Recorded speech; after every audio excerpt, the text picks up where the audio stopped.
3,500만 원. 이웃을 도와줬다가 받은 청구서입니다. 1402호와 1403호. 매일 아침 인사하던 사이였어요. 급한 일이 생겼어요. 도와주실 수 있나요? 형식적이에요. 금방 끝나요. 그 말을 믿었습니다.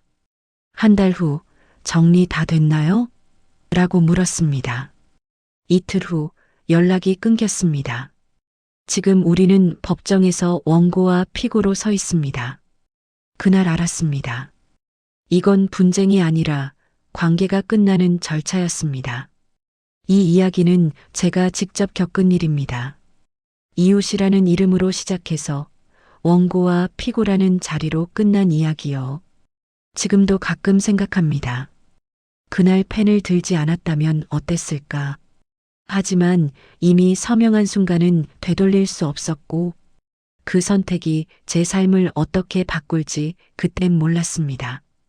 우리는 1402호와 1403호였습니다. 매일 아침 7시 반이면 문을 열었고 같은 엘리베이터를 탔어요.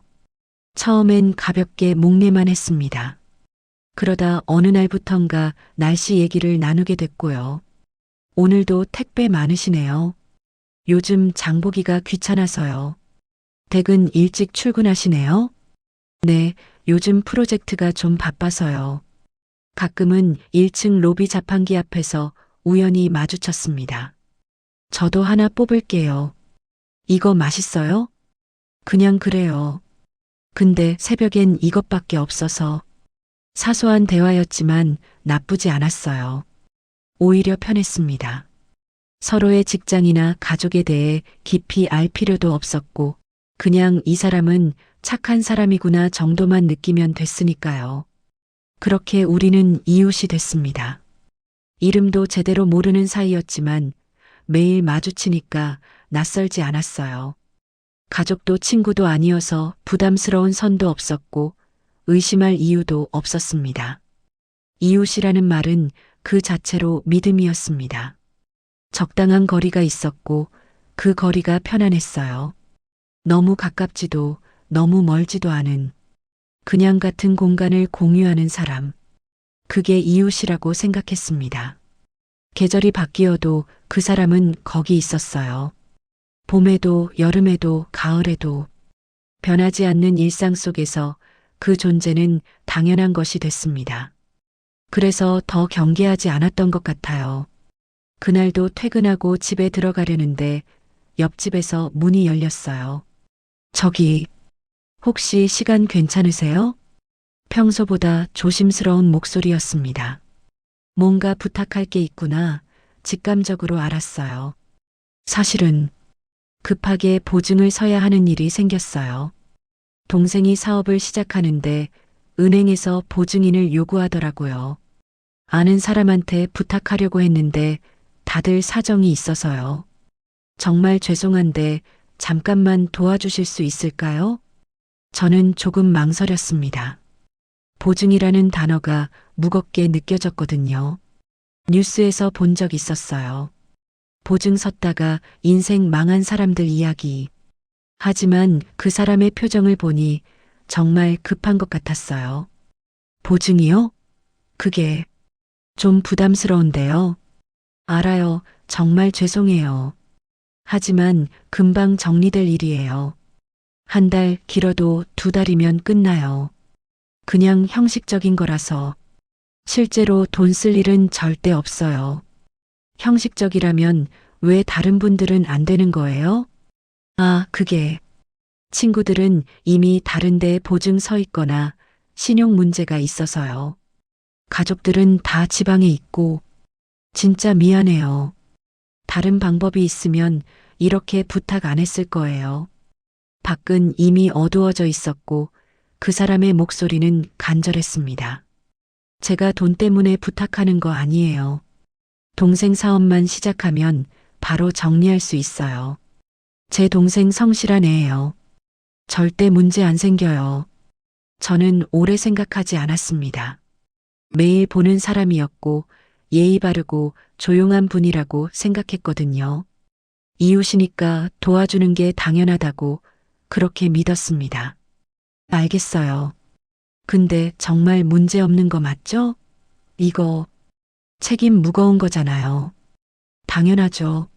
진짜 고맙습니다. 은혜 꼭 갚을게요. 다음 주에 맛있는 거 꼭 사드릴게요. 그렇게 저는 펜을 들었습니다. 제 이름을 쓰는 동안 손이 조금 떨렸던 것 같아요. 뭔가 불안한 기분이었지만 이미 약속을 한 이상 돌이킬 수 없었습니다. 정말 감사합니다. 2달만 기다려주세요. 금방 연락드릴게요. 그날 밤 집에 돌아와서도 계속 마음이 무거웠어요. 잘한 걸까? 괜찮은 걸까? 그때는 몰랐어요. 이 서명 하나가 제 삶을 어떻게 바꿀지, 이웃이라는 믿음이 얼마나 위태로운 것인지. 그날 이후 1달쯤 지났을 때였습니다.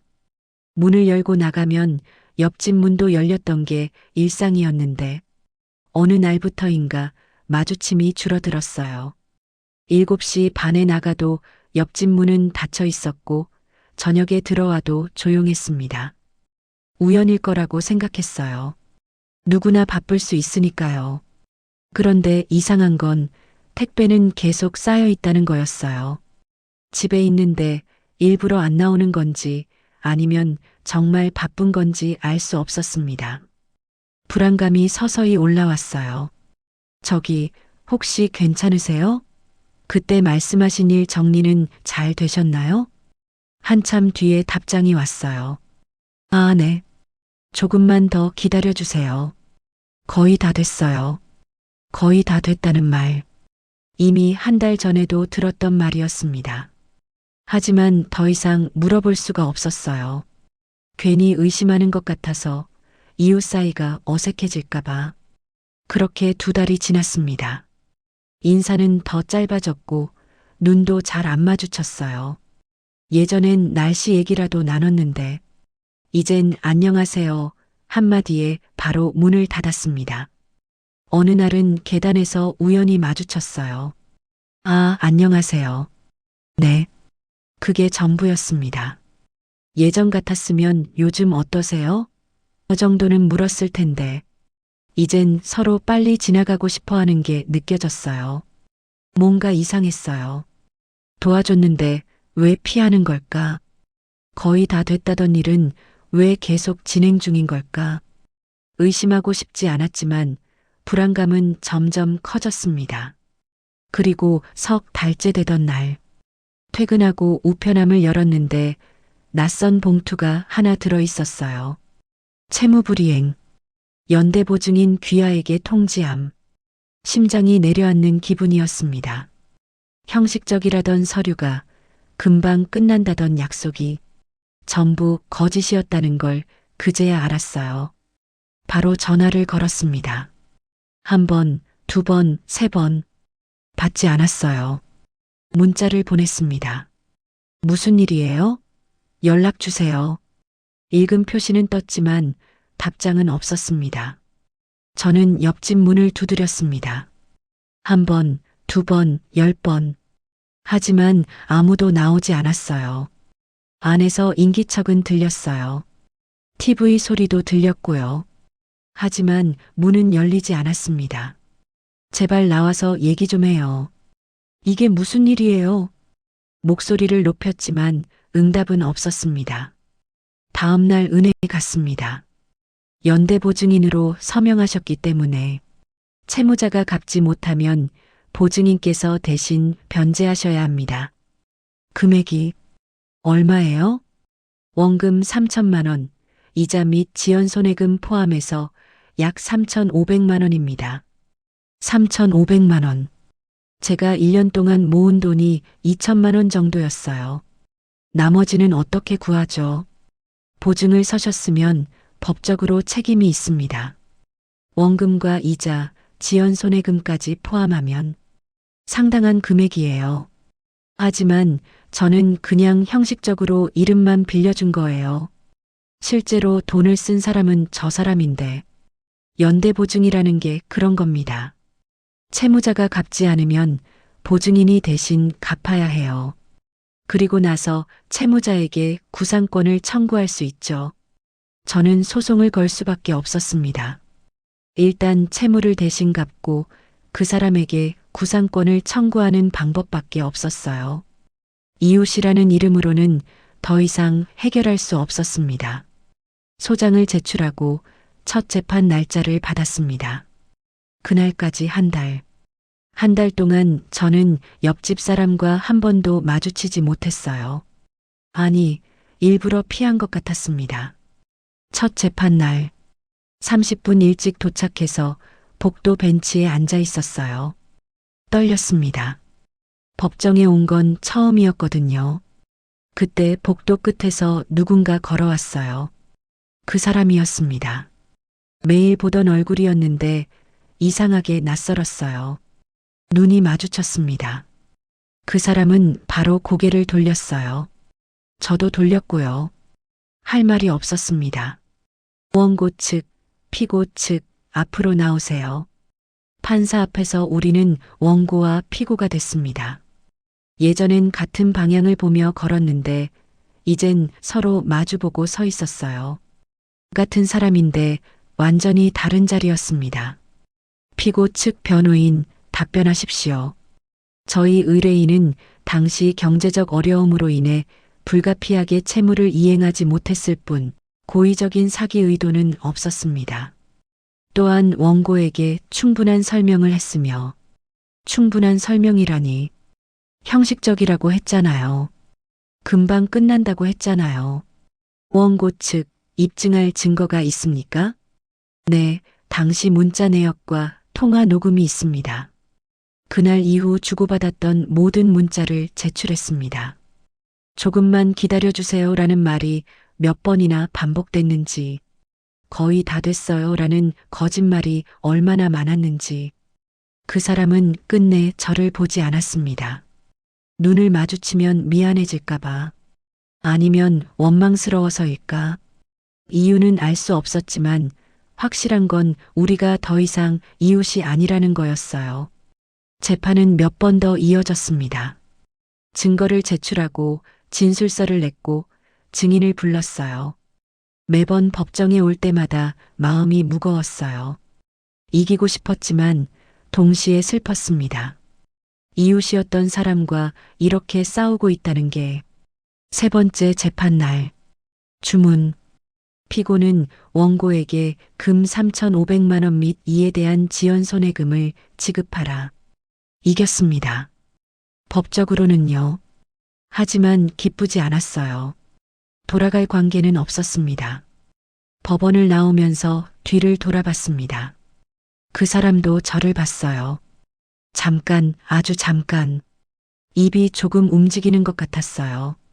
뭐라고 하려던 걸까요? 미안하다고? 아니면 그 사람은 바로 고개를 돌리고 반대편으로 걸어갔습니다. 저도 제 길로 갔고요. 그게 마지막이었어요.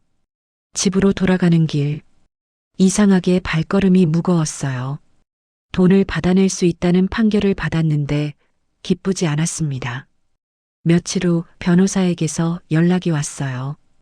강제 집행 준비하고 있습니다. 다만 피고가 재산이 많지 않아서 시간이 걸릴 수 있습니다. 이긴 것 같지만 사실은 아무것도 해결되지 않은 거였어요. 현관 앞에 섰을 때 옆집 문은 닫혀 있었습니다. 예전처럼 문이 열리고 오늘도 수고하셨어요 라는 인사가 들릴 것 같았는데 아무 소리도 들리지 않았어요. 문을 열고 들어가면서 생각했습니다. 이웃이라는 게 뭘까? 같은 공간을 공유한다고 이웃일까? 매일 마주친다고 믿을 수 있는 사이일까? 판결은 내려졌지만 실제로 돈을 받기까지는 시간이 걸렸어요. 강제 집행도 해야 했고 변호사비도 들었고 정신적으로도 지쳤습니다. 결국 받아낸 돈은 2천만 원 정도였어요. 나머지는 포기해야 했습니다. 변호사비 빼고 나니 손에 남은 건 1,000만 원 남짓. 3,500만 원을 위해 싸웠지만 결국 절반도 못 받았어요. 시간도 돈도 관계도 모두 잃었습니다. 몇 달 뒤 그 사람은 이사를 갔어요. 인사도 없이요. 어느 날 아침 나가보니 이삿짐 센터 차가 서 있었고 짐을 싣고 있더라고요. 저는 멀리서 지켜봤습니다. 다가가서 뭐라도 하고 싶었지만 할 말이 없었어요. 이미 끝난 관계였으니까요. 엘리베이터 문이 닫히는 순간 그 사람과 눈이 마주쳤어요. 창백한 얼굴이었습니다. 입술이 움직였지만 무슨 말인지 들리지 않았어요. 그렇게 그 사람은 사라졌습니다. 이웃은 사라졌고 남은 건 같은 공간에 남은 조용한 거리감 뿐이었습니다. 몇 달 뒤 1403호에 새로운 사람이 이사 왔어요. 안녕하세요. 옆집이에요. 잘 부탁드려요. 예의 바르고 웃는 얼굴이었습니다. 젊은 부부였어요. 네, 안녕하세요. 저는 짧게 인사하고 바로 문을 닫았어요. 예전 같았으면 어디서 오셨어요? 불편한 거 있으면 말씀하세요 정도는 했을 텐데, 이제는 그럴 수가 없었습니다. 이제는 압니다.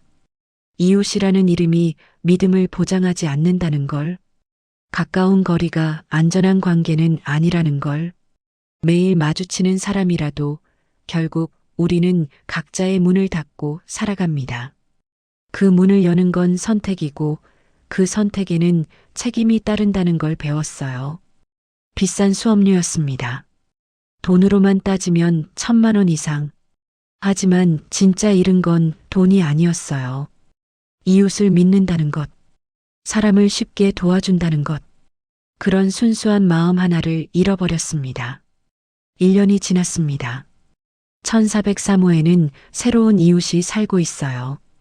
가끔 복도에서 마주치면 인사는 나눕니다.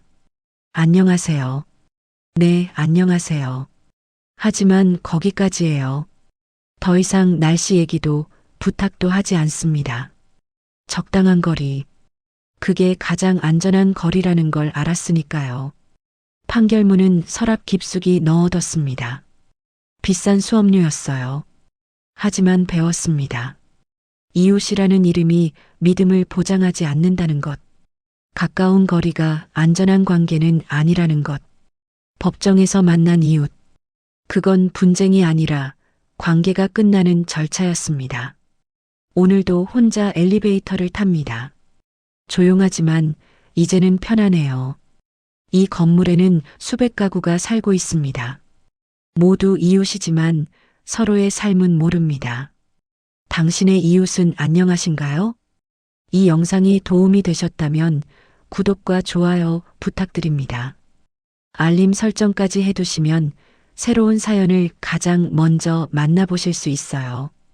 여러분의 이웃 이야기도 댓글로 들려주세요. 다음 사연도 곧 찾아뵙겠습니다. 감사합니다.